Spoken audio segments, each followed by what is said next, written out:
September 22nd, 2017. My name is Bill McCamley. I'm a state representative from Las Cruces and Mesilla with your legislative update here in New Mexico for the day. First thing I obviously need to talk about, since it's on the front page of all the papers today, is a story that came out on Wednesday regarding state investments and possible campaign contribution issues with the governor. So what happens? There's a lot of people that donate a lot of money to Governor Martinez, not only to her direct campaign, but to the Republican Governors Association, which she chaired for a while, and then donated to her, and to various public political action accounts that she's got.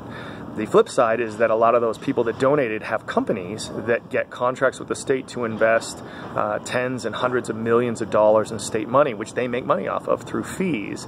And there were some issues there brought up with the federal SEC, the Securities and Exchange Commission. So I have sent a letter to the Attorney General asking about whether there are any possible issues with state law, with the Procurement Act, with the Governmental Conduct Act, some disclosure laws, that sort of thing. And there's four real issues here that I want to talk about. First off is that there may not be anything here, but there is a history with this sort of thing. In 2011, the governor vetoed a bill that was passed by Democrats and Republicans that would have taken her off the State Investment Council, which she chairs and controls. Furthermore, last year in the Senate, there was a real estate deal where a private company was trying to get a state agency to move in and for a long term and make a lot of money off it. And there were questions, well, has there been a campaign contribution to the governor on this? And her cabinet secretary said, no, this bill passed the Senate. And after it passed, they found out that there were campaign contributions. One of the senators actually called it pay to play.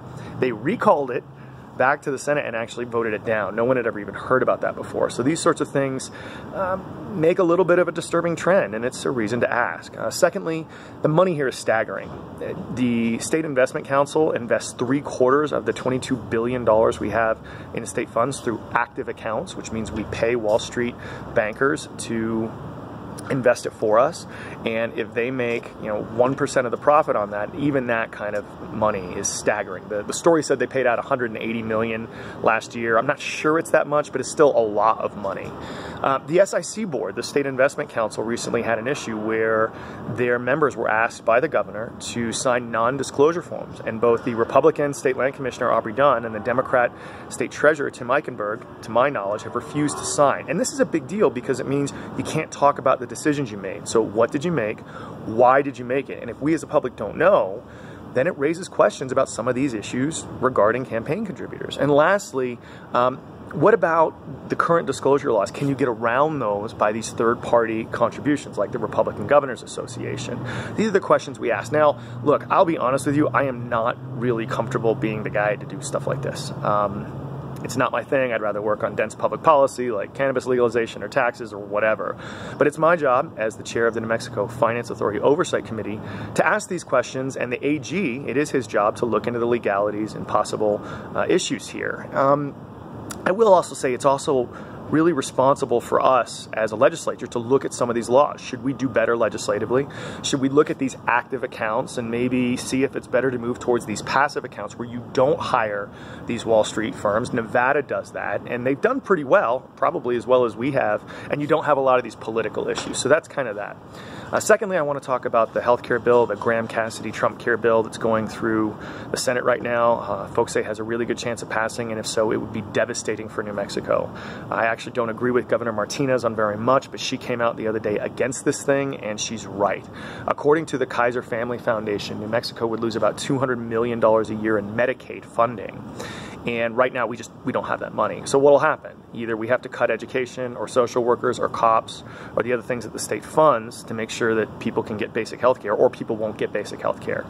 And the thing that worries me about that the most is when I was a county commissioner, we had so many mothers with pregnancies that would go to the emergency room to deliver their babies. And what would happen? There was no prenatal health care, there was no health care after the baby was born, and it cost taxpayers a ton of money because emergency room visits are all so expensive. And so This thing is really bad for taxpayers, it's bad for mothers, it's bad for babies, and I really hope it fails and we can just try to work and fix Obamacare as it is, the things that don't work, and keep the things that do work, like Medicaid. Remember, 72% of babies in New Mexico are born in Medicaid funding, so it would just be a disaster for us. Lastly, I do have some good news. There was a committee meeting this week. I've been really focusing on trying to get universities to do more in job creation with the research that they put out, with the students that they have, and New Mexico State, who I've been trying to ask to do this for 2 years, is going to come out next week with a document showing how many jobs they've created through their Arrowhead Center.